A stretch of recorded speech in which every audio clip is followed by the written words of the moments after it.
Hello and welcome to Animation Desk Tutorial Part 2. So open up Animation Desk on whatever it is you're using there. And the first thing I'm going to do is just take a look at my frames here, get an idea where I left off. And what I did is copy and pasted that last frame. I think I put 15 more in to give me some more frames in which I can work that do have the sun included, because prior to that the sun was not included. So what I'm going to do now is get back to working on the drip of water that's coming down from the top center. And I'm going to use the cutting tool and do a cut and paste method for this. So what I do is I actually cut the drop out and then advance to the next frame, move and transform the drip as it comes down.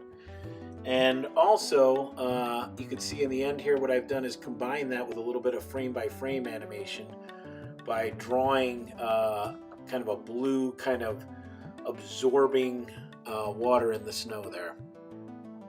Always a good idea at this point here, what I'm doing is testing or playing my animation to see if it's actually looking the way I had planned. Sometimes when I do this, I either speed up or slow it down by changing the frames per second to see if it works both maybe a little bit slower, possibly a little bit faster.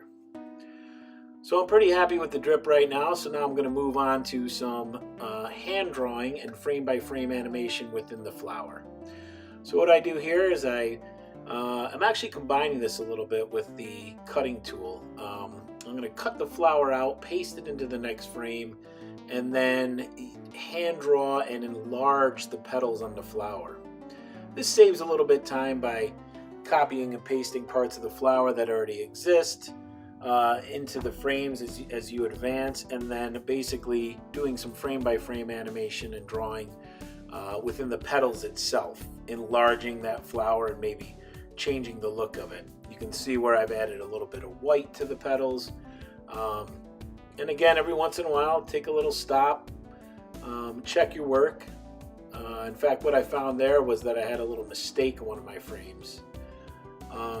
So in the end here, I actually duplicated again. I think I put in about 10 more frames with the flower. So at this point, I know those things are going to be static or stand still.